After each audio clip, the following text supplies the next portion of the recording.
Hey guys, welcome back. So today's going to be a different kind of video. It's going to be more intimate, more personal.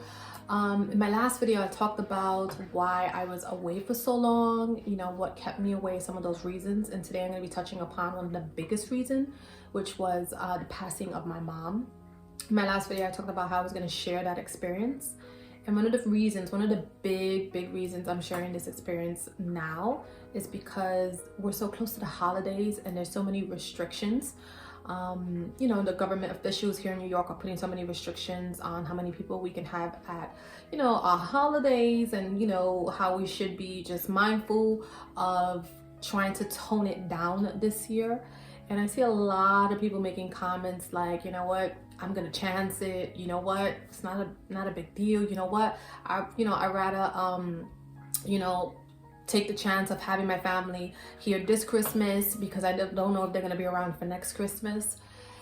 And after seeing comments like that, I'm like, people just don't realize the impact that comes with, and the impact that comes with, especially during COVID.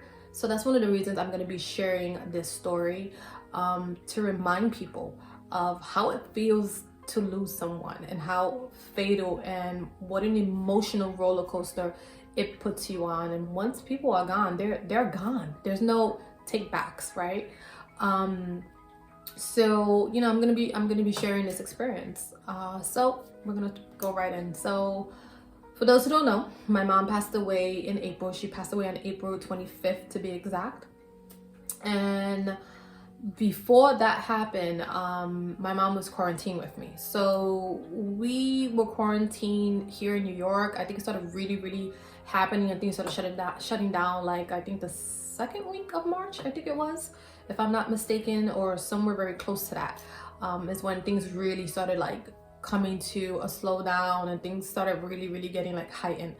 And so my mom was here with me. She was here with me from December, to be honest. She was from before the holidays up until that time. She was coming back and forth. I think I took her like back maybe once or twice, just to pick up clothes and things like that. And she was pretty much staying here with me at my house, and everything was fine.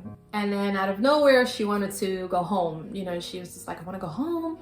And I'm like, why do you want to go home? Like, what's over there?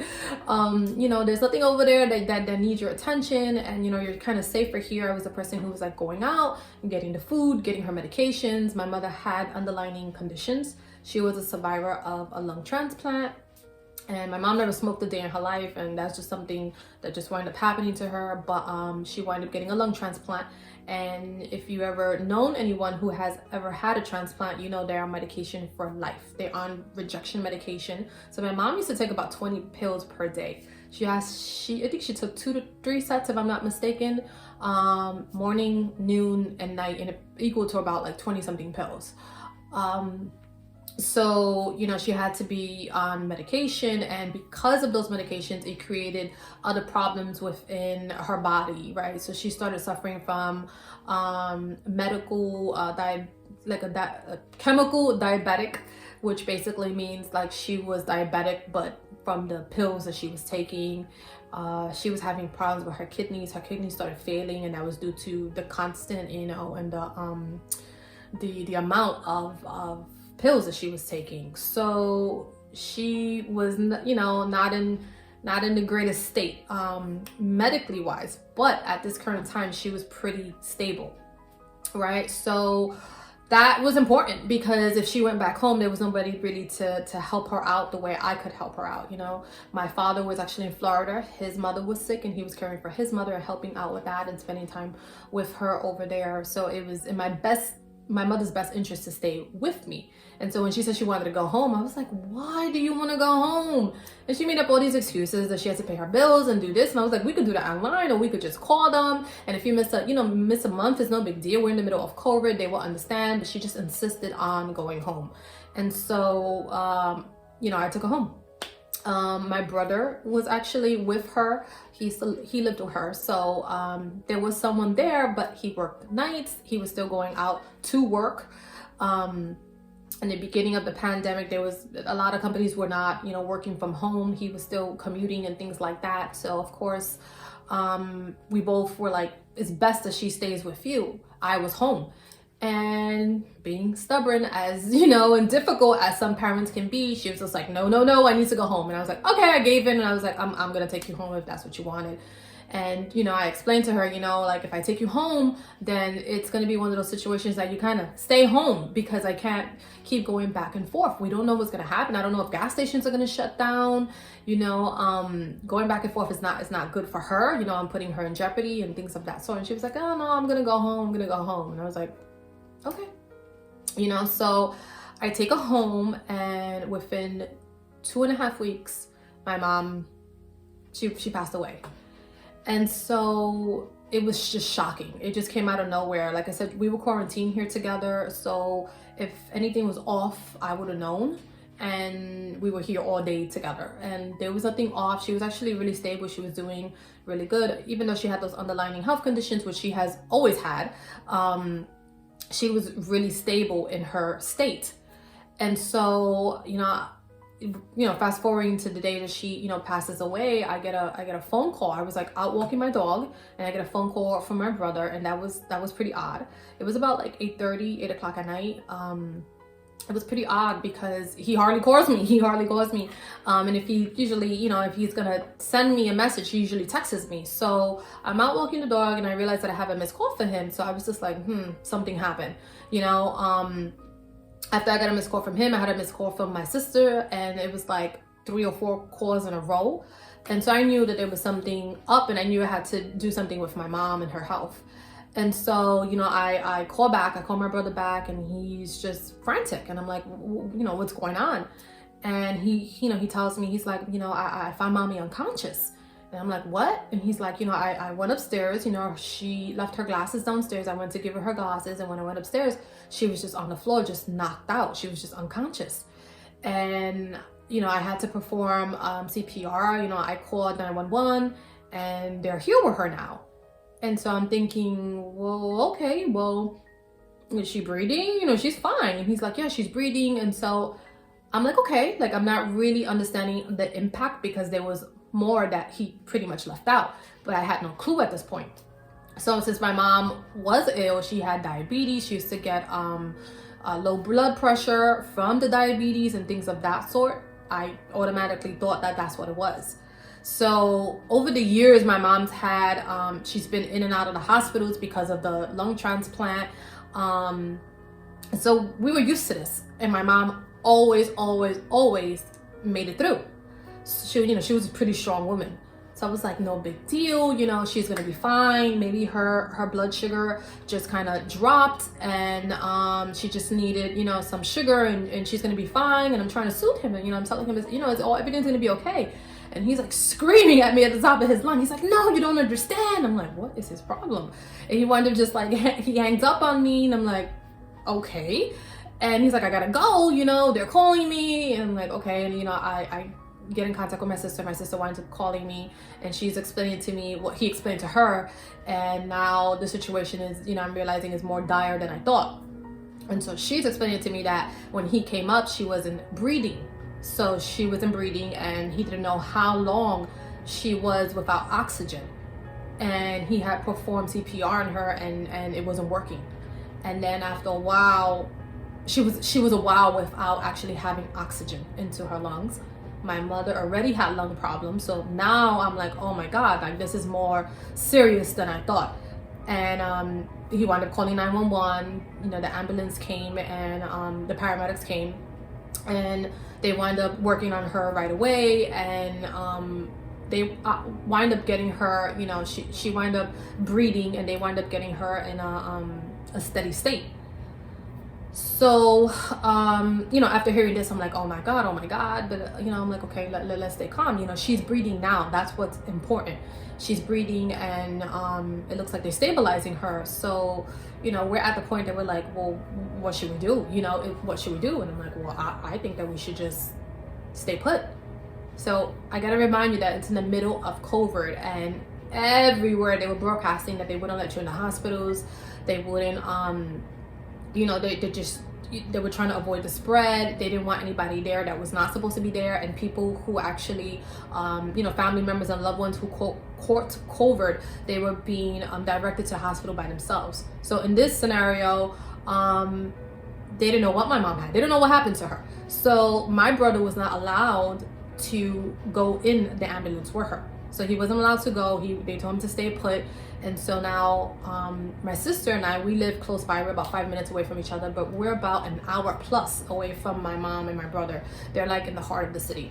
And so, she's like, what should we do? And I'm like, well, there's nothing we can do. Let's just stay put.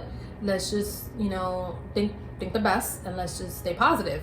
And I literally just kept walking my dog. Like he needed to finish using the bathroom, and I'm thinking everything's gonna be okay. Everything's gonna be okay, because it always was okay. And normally that's just the person I am, like when everybody's panicking and everybody's just in like all over the place, I'm like, we're good, everything's gonna be fine. So fast forward a little, my sister calls me back and she's like, I really think I should go to the hospital. I think we should go there. She's like, I really think that we should just go and just, be with our brother, because I don't think he's doing well. Him seeing my mom in that state really shook him up, which of course it would shake anybody up, right? And, we should just go. And I was like, okay, let me start getting ready. Like, meaning let me just pack up. I have a dog. So I was like, let me pack him up, because I figured that, I would have to, take him with me. And if she's in the hospital and there's a long stay, then I wouldn't be able to come back and forth. We're talking about an hour and a half drive each way. So I was like, I'll just pack up his stuff. So I was very calm, trying to stay calm, like telling myself to stay calm, because being in a panic is not going to help anyone, and it's not going to help the situation.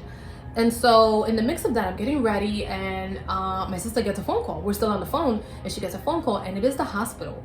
And the hospital is actually calling to tell her, ask, where are we? And I'm on hold. I'm like, go speak to whoever that is, and I'll stay on hold. And when she comes back, she's telling me the story, and I'm like, why is the hospital calling you? So we already knew at that point that there was something seriously wrong, because all over they're telling people to stay out of the hospitals, and meanwhile they're actually telling us to go to the hospital. So that was an indication that there was something really, really wrong. And I was like, we were obviously going anyway. And so I was on my way to my sister's. I get to my sister's. We are ready to go. We jump in the car, and then my brother-in-law realizes he left the garage door open. So he winds up just hopping out, driving back. We wind up having two cars. He was in his car. I was in my car. I picked up my sister. My sister drove with me. My brother-in-law was in his car by himself. He was following us. So he decided to head back. He was like, I'm gonna go back. I'm gonna go close the garage door, and then I'll meet up with you guys at the hospital. And so that's what we did. And so we kept going, we're traveling to the hospital, and the hospital, her doctor wound up calling us, the emergency room doctor wound up calling us like 3 times. And I'm like, why do they keep on calling us? And I turn to my sister and I tell her, I'm like, there's something seriously wrong, and I think we should just start bracing for worst case scenario, because this doesn't look good. So I look at her. I was very calm, and I look at her, and I tell her, I'm like, you just be strong, because my sister's very emotional, and I'm telling her, you just got to be strong, and just know what's meant to be is what will be. And so we're driving. I'm doing like 95 on the highway, and we already came to a decision that if they were to stop us, that we were going to keep going. Like if we had a police car behind us, we were going to keep going, and that she was going to call the police station, the 911, the police, and let them know that we have an emergency. We're not stopping, and if they want, they can stay behind us, and then we can settle what we need to settle when we get to the hospital. That's how like our focus was just getting to the hospital. I didn't care about the ramifications or what was going to happen, speeding tickets, fines, whatever. That wasn't on my mind. My mind was just get to my mom. And so we wound up getting to the hospital, and I had my dog, and so we couldn't go up. Both of us couldn't go up. So I told my sister, you go up, you find out what's going on, and then I'll wait here. We were waiting for my brother-in-law. He was literally like right behind us. I was like, I'll wait for him. When he gets here, he's gonna stay with the dog, and then I'll join you going upstairs. So, right before she leaves, I just told her, like, just remember, remember to stay strong, remember to stay strong. And she's like, okay.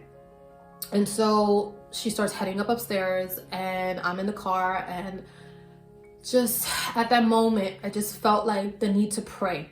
So I actually said a prayer for my mom, and what I prayed for was for our higher being to give us strength.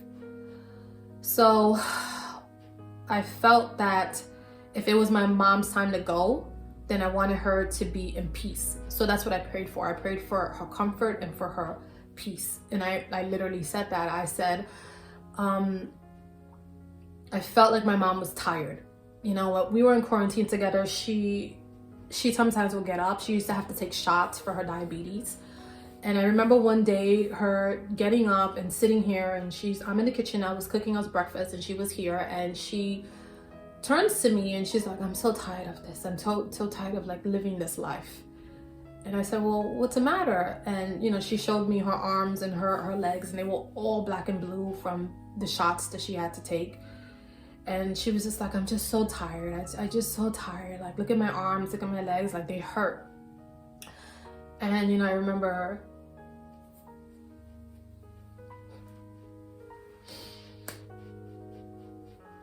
telling her, but those shots are keeping you alive.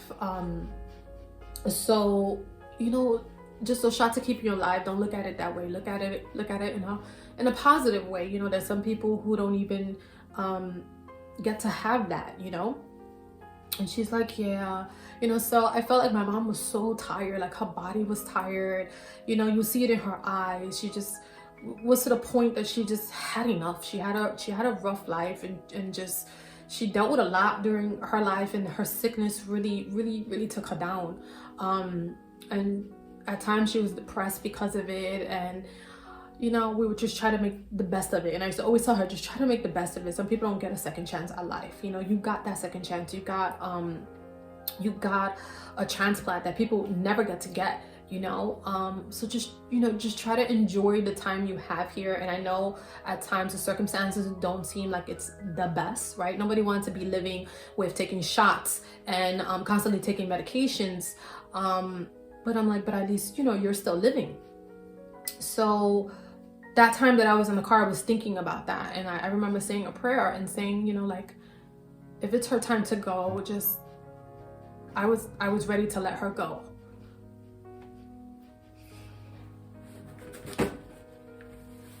I got to shoot. It's a hard video to do. I was like,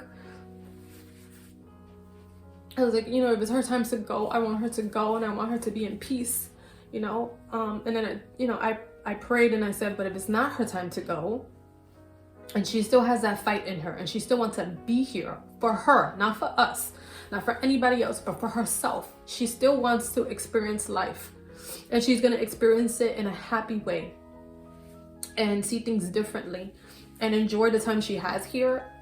I prayed for our higher being to give her the strength. I pray for our higher being to extend my strength to her. And that was the prayer, and I said, but if it's her time to go, and she needs to go, and she can't do it no more, then free her, let her be.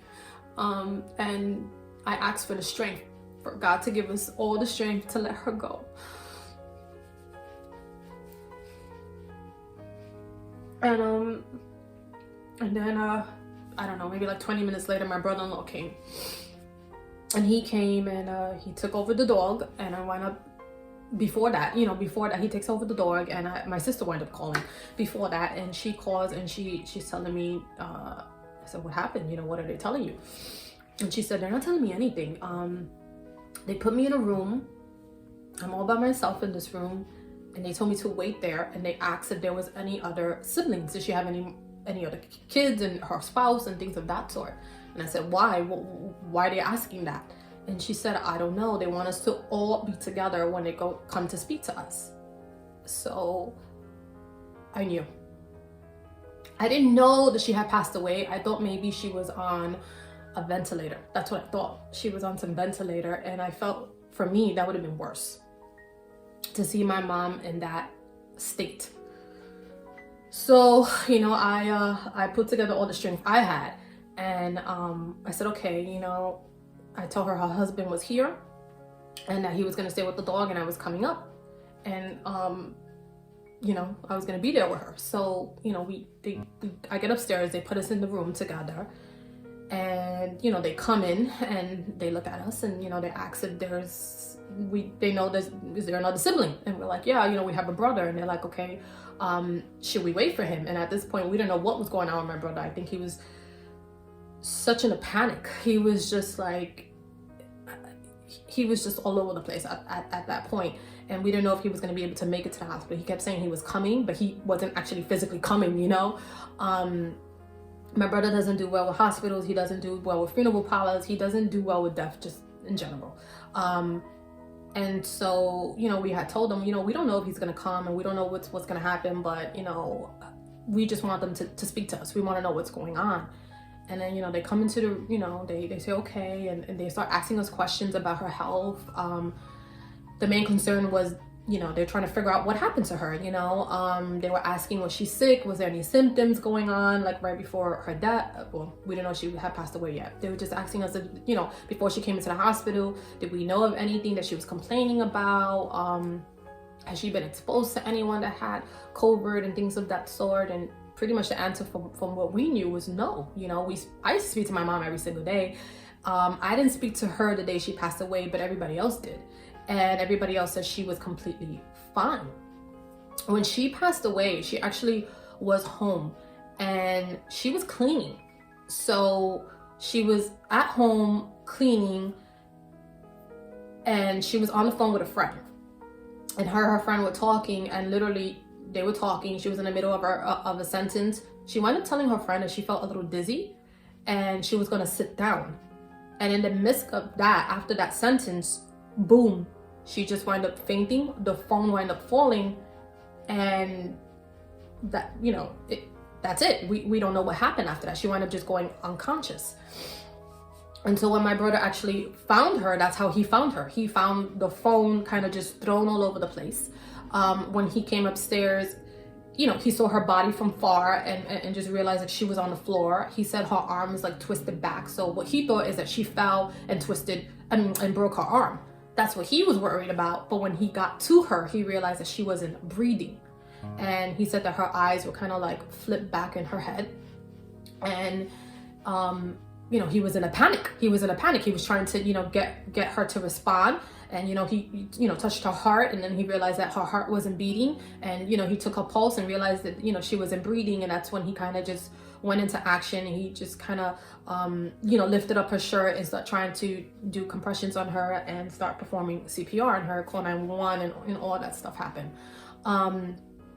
So that's kind of the state that they found her in. So for us, when they were asking us these questions, we were like, no, you know, she was fine. She was completely fine. And I was like, I just saw her a couple of weeks ago. I spoke to her 2 days ago, and she was fine. She wasn't complaining. Like, when my mother had a complaint, everybody knew. Everybody knew. Like, if she was sick and she wasn't feeling well, she would always tell us, you know, especially me. I used to talk to my mom like 5-6 times a day. So anything she had, I would have known. Like, even things that are just like TMI, like my mom would tell me. So I was like, no. And, you know, the nurse, just the nurse and the doctor, they were like, well, you know, I'm sorry to tell you, but, you know, your mom is gone. You know, she passed away. And we were just like, you know, like it was just silence in the room. My sister and I, it was just silence. And like I said, I kind of felt like I already knew something big was gonna happen, you know, that it happened. So I wasn't in shock. I wasn't in disbelief. I wasn't in denial. I was just calm. And when I think back, like I kept saying, like, I don't even know why I was so calm, because after that, you know, weeks later and months later is like when the storm kind of really hit and I went into the grieving process. But that day I was like, okay, I'm cool, which is crazy because I was super close to my mom.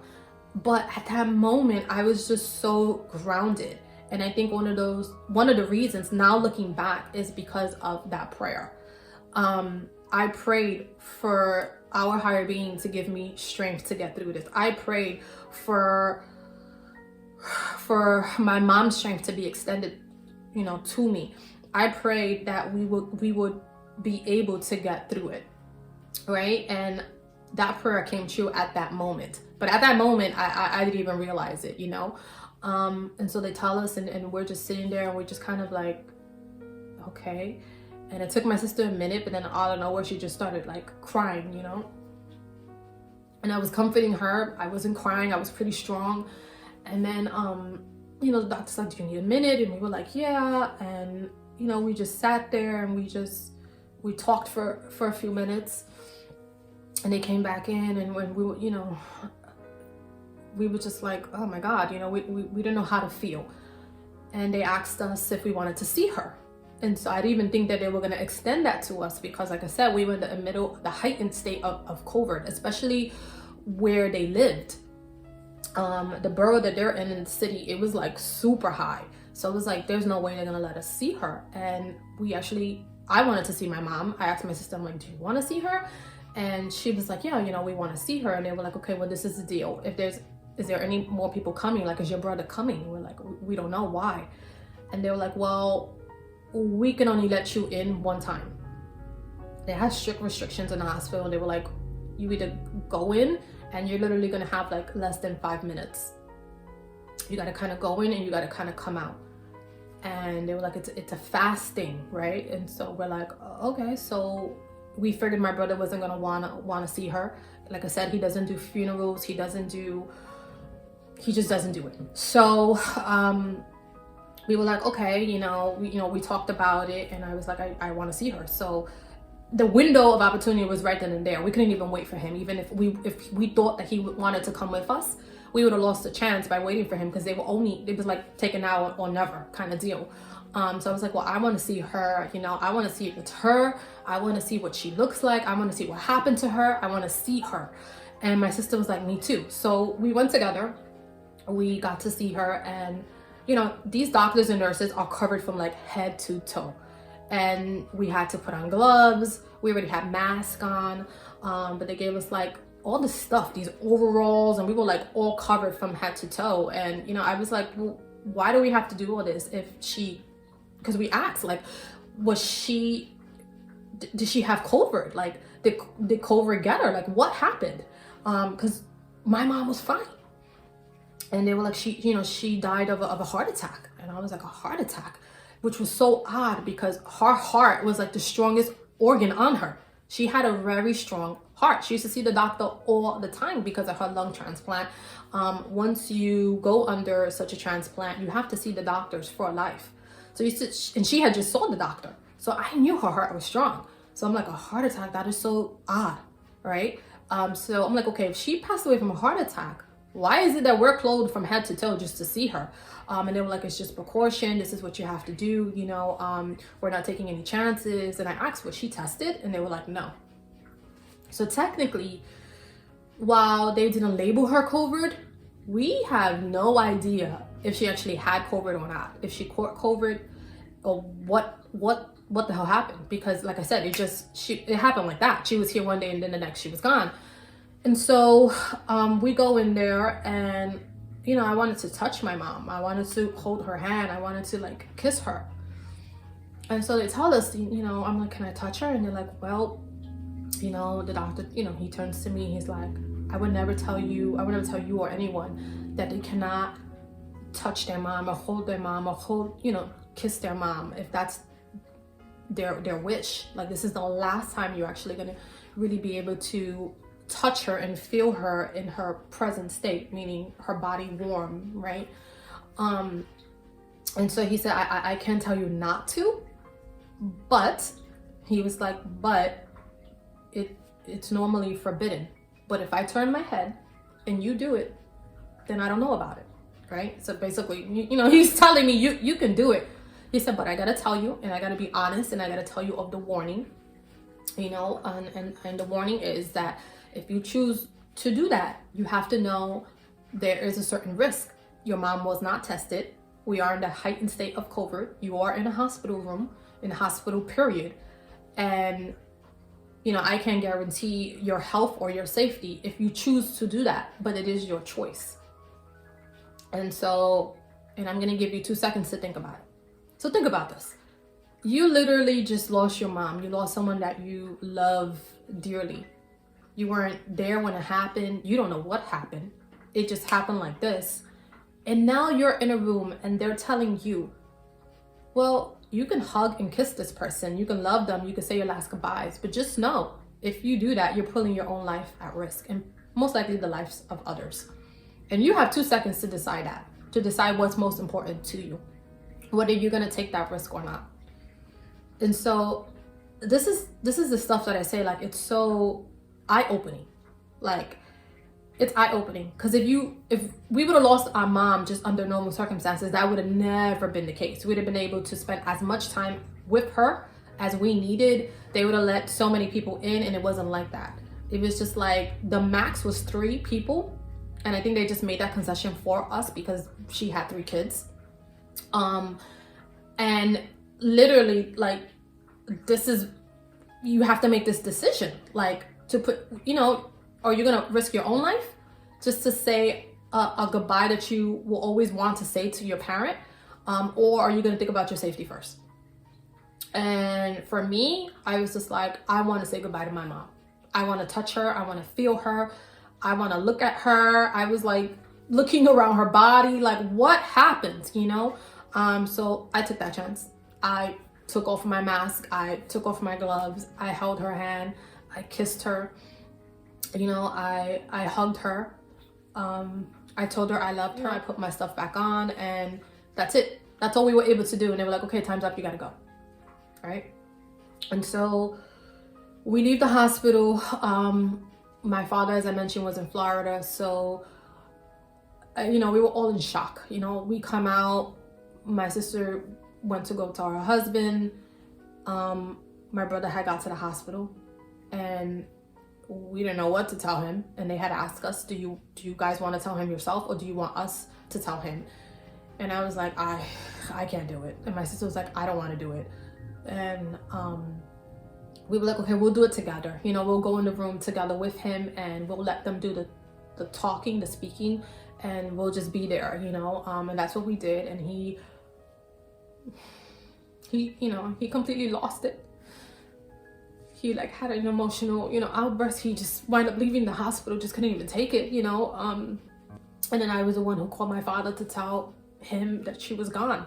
My brother couldn't deal. He was just like, everybody stay away from me, don't come near me. We're trying to console him. He's like, no. Just kind of like, leave me alone. I just need a moment. I need to be alone. And my sister was telling her husband, and I was like, okay, well, my dad don't know. Somebody has to tell him. So I called them up in Florida, and told him what happened. He already knew that my mom was taken to the hospital. He already knew those details when it first happened. I don't know who called him. Somebody called him.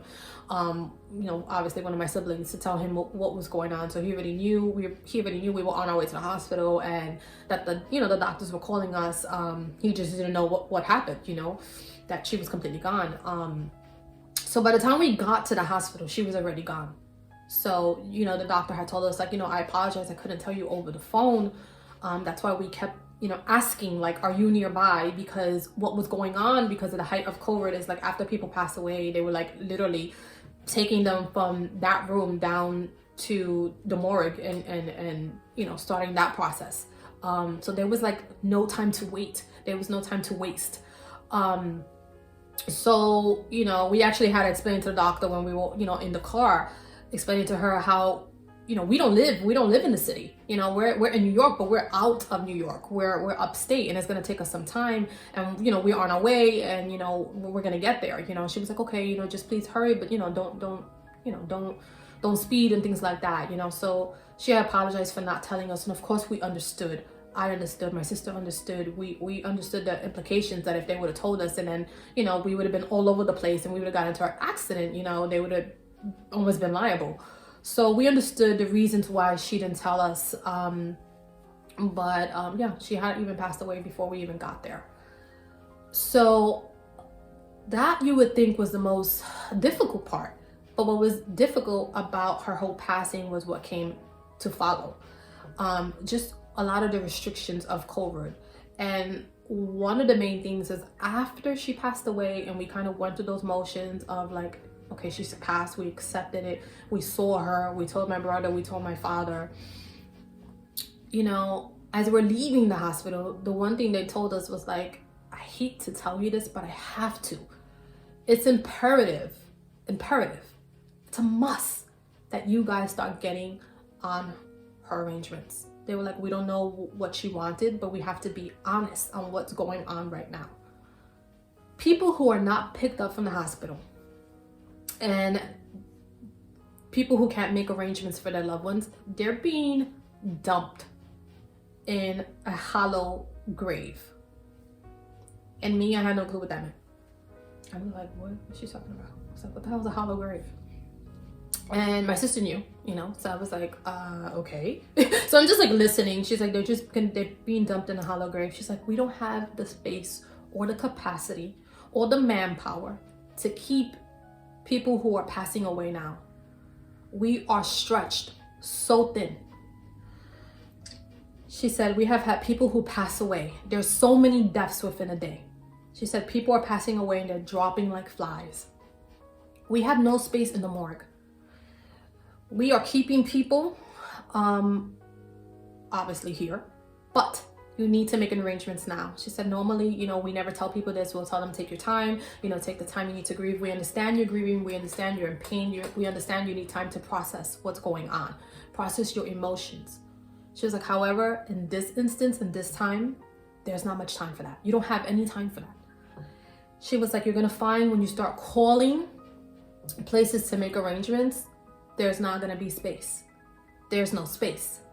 There's no ditches. There's no places to actually drop caskets in. They are digging and digging and digging. And as much digging as they're doing, as much spaces you normally have as a cemetery, there is none pretty much in New York City. She said, some people have been cremated against what they would have wished. Like some people normally would have wanted to have buried, but since there was no space, caskets, anything, there was not enough people in the funeral parlors to even deal with the amount of people who were actually passing away at this time. Some people had to settle for cremation. So she was like, what you're seeing on the news is not pretend, it's not fake. It is very much real. She said, when you start going into the process, you're going to realize that that's what's happening. And she's like, just take your time, meaning like pace yourself with your expectations, not take your time as you have all the time in the world, but pace yourself with your expectations at this time. It's not going to be easy. And just know if you're having difficulties, which we think you're going to have difficulties with how long it's going to take, please keep us informed and we will try our very best to keep her here. And that's the conversation we had right after we lost our mother. And we look at each other and, you know, we're just like, what? Like, what? And I'm like, I look at my sister and I'm like, what's a shallow grave? Like, what is she talking about? And she, you know, she had told, she was like, can you explain to my sister what a shallow grave is? And so like my sister explained it to me and I was just like, that's not true. Like I couldn't accept that. I was like, what? No. I was like, so she was like, can you explain to her what a shallow grave is? And she explained, like, a shallow grave is a hole in the ground that they dig up for a casket, but there's no caskets in it. What they were doing was dumping jindos because some people, they couldn't even find their loved ones and they had no time for it because there was so many people dying. They were dying. They were dropping like flies. So what they were doing was taking these people and dropping them into these hollow graves, body on top of body on top of body on top of body, disposing people as if they're garbage out of a garbage truck because there is no space for them anywhere. There's no place in a cemetery. There's too many cremations going on. There's no time or space for that. The funeral homes were overwhelmed. They were packed. The hospitals had no place to put bodies. The medical staff, there was not enough of them. Can you imagine that? That's what they're telling us. And so we left there kind of like, what?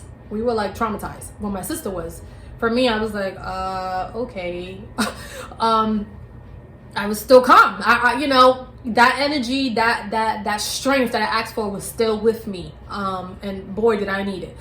And so we leave there, and I'm like, okay, you know, people say things, but it's not until you experience it for yourself that you truly, truly, truly understand what they are saying. I don't know why that is so. It's like the human brain cannot process things until the human heart and our emotions are like shaken up and we feel it for ourselves. And so we leave there, and then the next day my sister said, you know, I'm gonna get on it. And she was like, I have this energy and I have the strength. Sorry. So my sister's like, I have the energy, I have the strength, I'm gonna tackle this, I can do this. And I was like, okay. And so she said she was gonna start calling people, start calling funeral parlors. And she seemed good. She seemed like in a good space, a good headspace. And I was at my mom's house with my dad and my brother, and with my brother. My dad hadn't come down yet. And I was like, okay. All of a sudden, when I start getting back home, I start not feeling well. I wasn't feeling well. I had this horrible sore throat. I felt like I could barely swallow. I just started feeling like not myself. I had a headache. I don't know what was going on. And I'm like, I just don't feel like myself. And now I'm starting to think, could it be that my mom had COVID? Because I don't feel well. I don't know why I don't feel well. All I know is I don't feel well. And so I'm telling everybody kind of just like stay away from me. And I didn't, you know, at that moment when they gave me that choice to take off my gloves, take off my mask, and kind of just kiss my mom, hug her, touch her hand, feel her, you know, smell her, and spend that time there with her, like, I would have never, like, I wasn't thinking, like, I could literally catch this. It could be deadly for me, not only that, but it could be deadly for others. And it wasn't so much deadly for me. I mean, honestly, at that point, the way I felt about my mom, I was like, I'm okay taking that chance with my own safety, my own life. I'm in charge of me. But I never even thought like what impact that would be to my family members. At that moment, I didn't even think about that, right? Because we're not thinking clearly. And then afterwards, when I started not feeling well and I was around all of them, I had a cousin who came down from Long Island she was so supportive. She came down with her husband and we were in the house together. I didn't even think about that until I started feeling sick. And I was like, wait a minute, could it be? Could it be, you know? And I'm like, everybody stay away from me. And they thought I was paranoid. They're like, oh, you're fine, whatever. And I'm like, no. Like, I really feel something. I don't know what's going on. And so I wasn't feeling too well. So my sister said she was going to handle it. And my brother, he was just not in a good state. My father wasn't there. So my sister's like, I'm going to get on it. I'm going to start handling things. And I think that was like the second day. I think the first day we just took a day. And then the second day she starts calling funeral parlors. And then she calls me back and she sounds defeated. And I'm like, what's the matter? And like, I can hear there's something wrong in her voice. She wouldn't say, but I could hear it. I'm like, what's the matter? And she's like, I've been calling people all day and there's no space. There's no room. And I'm like, what do you mean there's no space, there's no room? Even though they just told us this. They just told us this at the hospital. We're hearing it all over the place in the news. We're still like, what? And it's like, we couldn't fathom it. I'm like, what do you mean there's no space? That's impossible. Like, I know they told us. I know they warned us. I know they, you know, they said there was no space, but there's really no space. And she's like, there's, you know, I called a couple of people. They said there's no space. There's no space even for cremation. The funeral parlor is completely shut down. I called cemeteries. Cemeteries are closed. They're not even accepting bodies. And I'm like, what? Okay. So I could hear that she needs assistance. She needs help. And I was like, okay, let's divide this. Give me all, we're gonna make a list of all the numbers we have that you took from the phone book, and you're gonna take half and I'm gonna take half, and we're gonna double team it. We're gonna double tag it, and we're gonna get a place. We're gonna get a place, right? Because of course we are. That's the way Jessica thinks. You know, I'm like, that, you know, we're gonna get a place. So we start our process and there's no space. We could not find a funeral parlor and we could not find a cemetery. Not only that, but what we wind up finding out after leaving several messages on people's voicemail from the cemetery and funeral parlors was that there was one number in New York City that you called.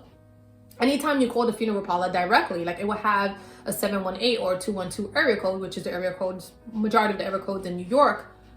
But what you were actually calling was a 1-800 number. It was like a registrar for all of the funeral parlors and cemeteries in New York and in New York City and the surrounding areas. So our surrounding areas will be, you know, Westchester,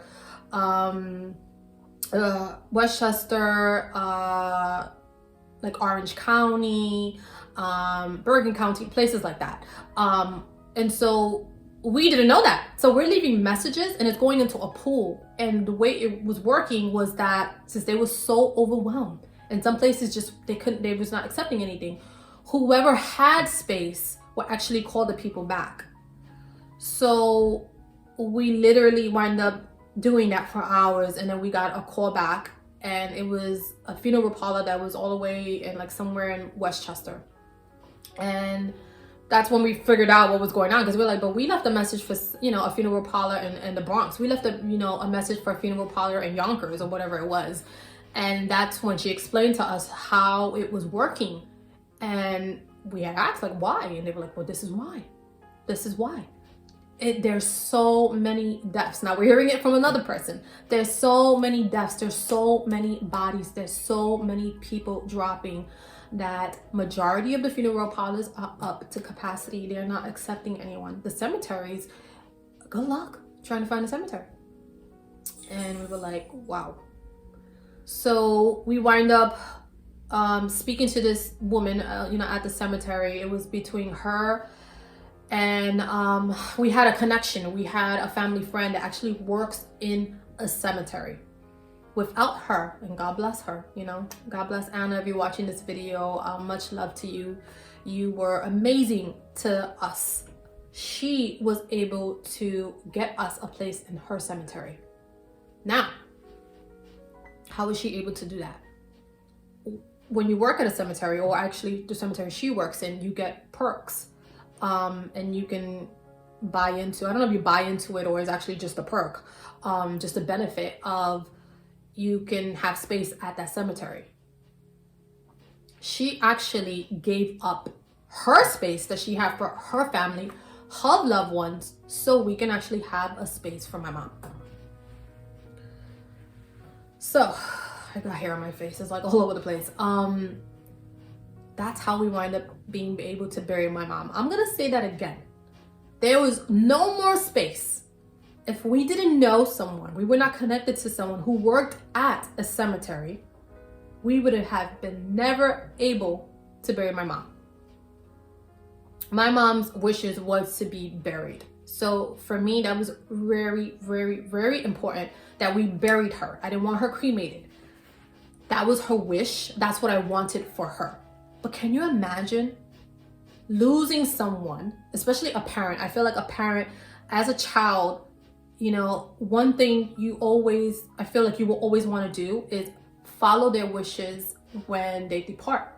You want to make sure that everything they're deserving of, they get. And you want it to be done right, and you want it to be done efficient, and you want it to be as beautiful and as classy as possible, right?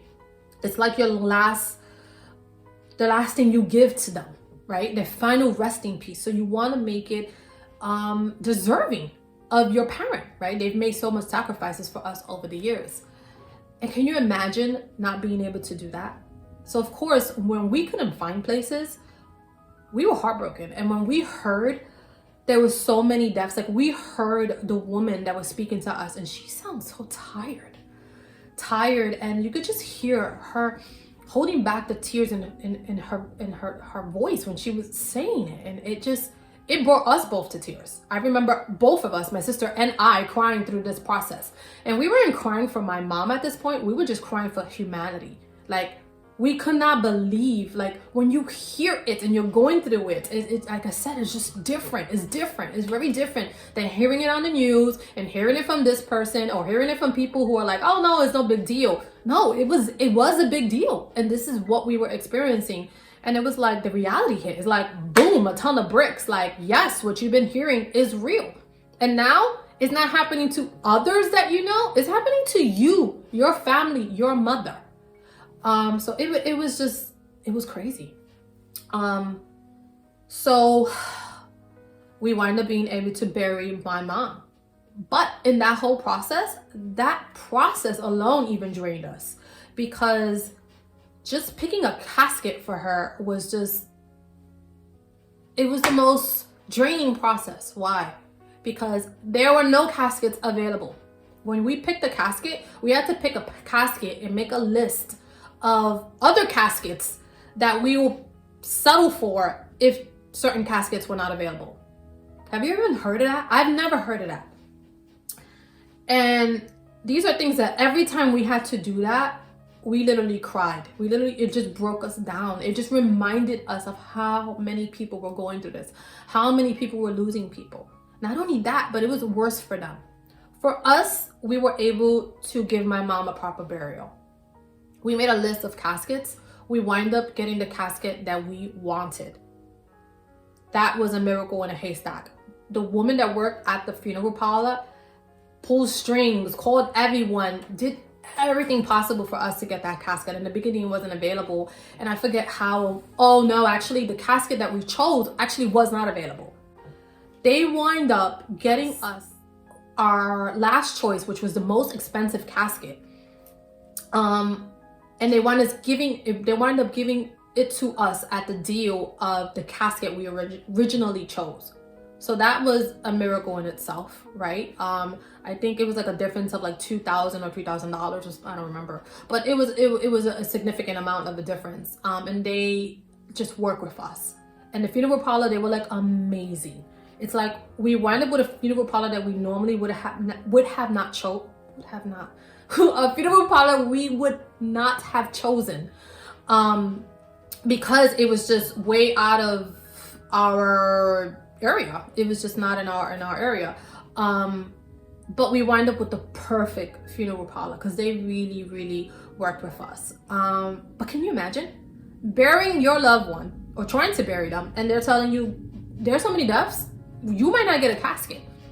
Like, it's not here. Or if you want a casket, I know you're normally ready to pay maybe $6,000-7,000. You might have to pay $14,000 or, you know, $11,000 because that's what's available. So if you want to bury them, like, this is the price. So for us, it was just like we didn't care, about the pricing. We had enough. But can you imagine if you are not working, which I wasn't working. I wasn't working at the time. My brother was still working. My sister was still working, but some of us were out of work. And not having any income, any cushion, any savings, no savings from the person who passed away, because that happens a lot. People don't invest in life insurances. They don't have money in the bank. They have debt. They don't have any assets. And then you got to pay for a funeral. And normally maybe the funeral is probably like 10 G's. But now because of COVID and because everybody's literally dropping, that price that you normally will pay is now $25,000, $30,000 for a funeral. Because that's exactly what was happening. So I can imagine those people who went through this and didn't, it was a total shock and they didn't have the money, right? Thankfully, by the grace of God, we were not in that predicament, and we, it was tough on us. It wasn't easy, but we were able to get by and, able to lay my mom to rest the way she should have been laid to rest. But people didn't get to do that. And people, now we're on a second wave. This is our second wave in New York, and it's going back up. And this is kind of the things that people are experiencing. And when I hear others say things like, well, you know what, I'm willing to make the sacrifice, and I'm gonna have my Thanksgiving and my Christmas and my New Year's anyway with 15, 20, 25 people, because I don't know when's gonna last time I'm gonna see my family members. It's just like they have no clue. You know, and I know that they don't mean no harm. I know that they just want to see their family members and they miss them, and they're tired of this COVID, and they're tired of being locked up, and they're tired of, you know, as people say, the government telling them what to do, not realizing that it is for their best interest. And they're like, oh no, you know, there's all these lies and all these lies on the news. And while I do believe that the news does incite fear and can make everything exaggerating, there was a lot of truth in what was being said. And I know it firsthand because I experienced it. And that's pretty much how what you were dealing with, you know, and what you possibly can be dealing with if you're still like not taking it seriously. But yeah, so we wind up getting the casket from my mom that, you know, I'm going back, you know, that we wind up that we felt that she would have been happy with, and we were happy with that. But there was like all these other restrictions, like we couldn't have flowers at her wake. That was a big one. And I remember my father crying about that because my mom loved flowers, and it was the last like thing we can give to her, like in the physical, you know, like flowers, you know, send her off with beautiful bouquets. If we could not do that, that was another thing, just trying to get a place that was able to deliver flowers at, you know, kind of last minute like that. It was hard. It was hard. There was just too much going on that there was just not enough people to do it. And that was another thing that kind of hit us hard. And then the funeral parlor wound up telling us that we can actually have a service for her. So she technically did not die. You know, nowhere was it written that she passed from COVID. So they said, yeah, you can have as many family members come. We're just going to do it in sessions, like meaning 10 will come in, 10 will go out, 10 will come in, 10 will go out. And I think there was a limit on that. I think it was like 40 people.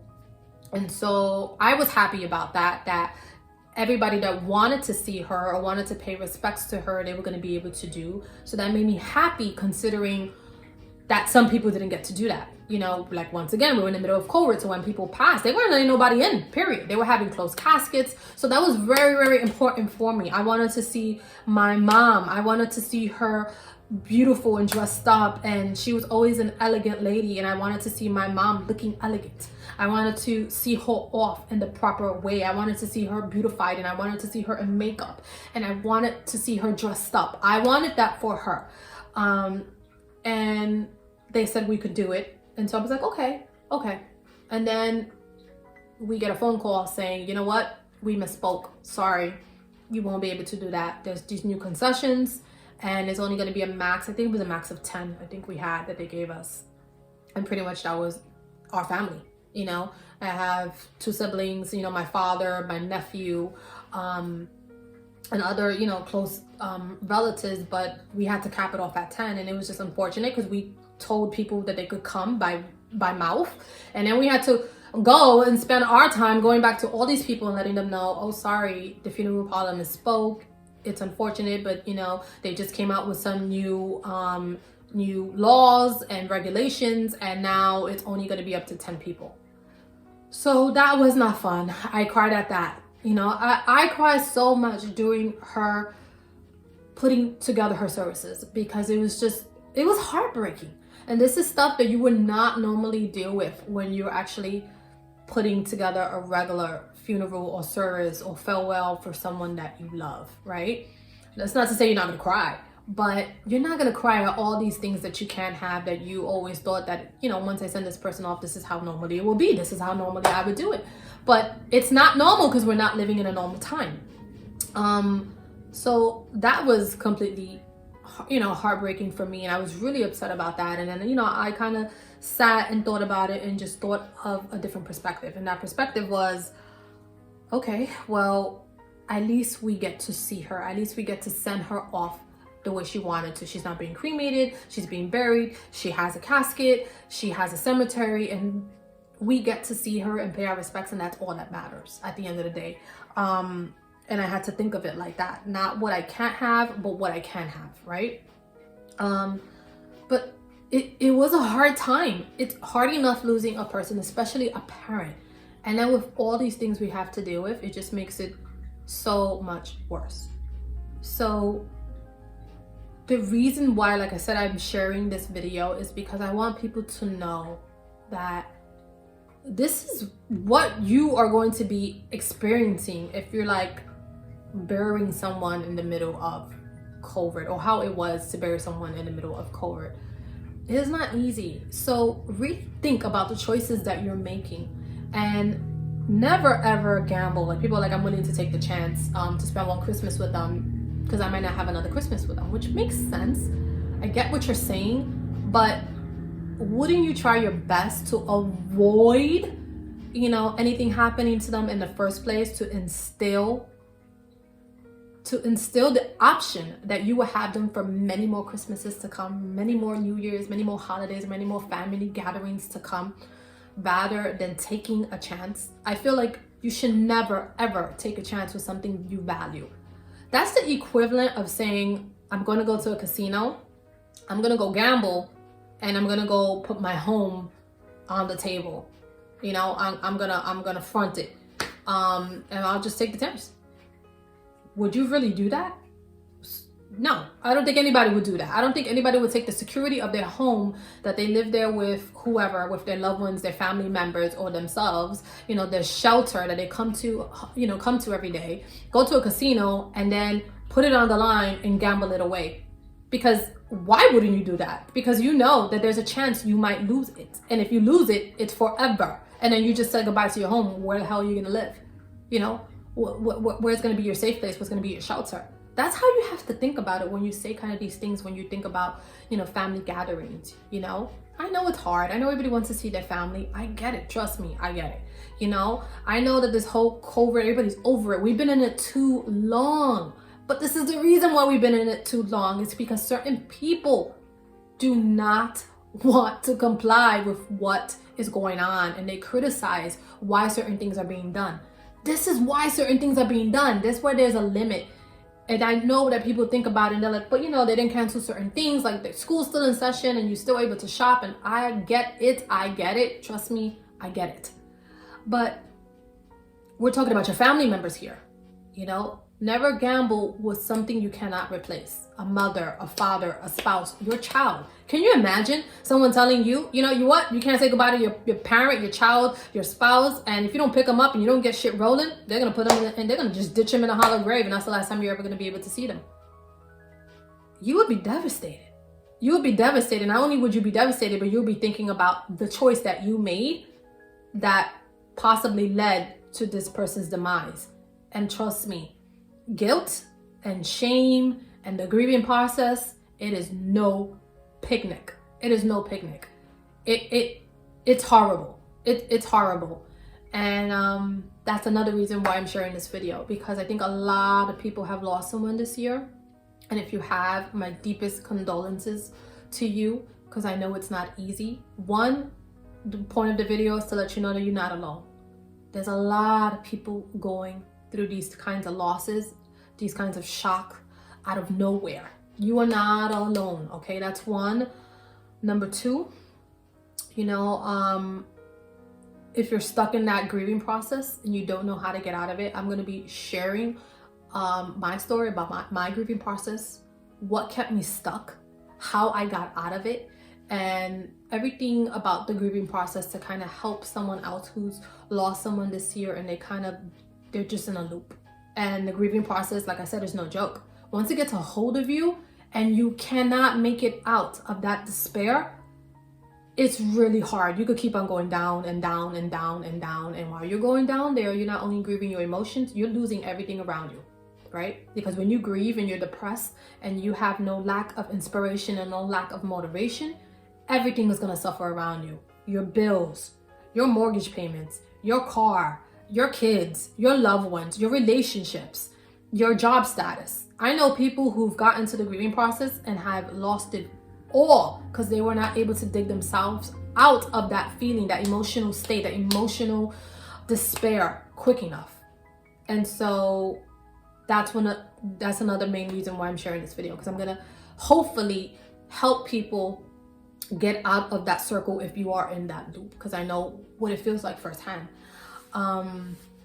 yeah, and those are some of the reasons why I'm sharing. And like I said, if you're one of those people who lost someone this year, my deepest condolences. You are not alone. We are all going through it. And you know what? You are stronger than you think. You are literally stronger than you think. You know, keep the faith, keep the hope, keep trying to ground your emotions. That's the most important thing. Get your mind right. Once you get your mind right, everything just starts kind of falling into place. And like I said, I know it's hard. And if you lost someone, definitely drop a comment. If you lost someone, probably not in COVID, but you know what it feels like, drop a comment. Drop a comment of who you lost, how impactful it was to you, and how you were able to overcome it. Because your story, your journey might impact and help another, might inspire someone, might motivate someone, might make someone not feel so alone, right? Because when we go through these scenarios and circumstances, that's how you feel. It doesn't make a difference how many people are around you, you still feel alone. And the closest that you will feel to someone understanding your story is someone who's been through it, who's like, yep, I know exactly what that feels like. I've been there. So guys, I'm gonna wrap up this video. It's already long, but like I said, just know you're not alone. I'm gonna be speaking about the grieving process if that's where you're at, if you lost someone. And like I said, if you lost someone and you know what that feels like, drop how you got through it to hopefully help someone else. So I'll see you in my next one. Bye.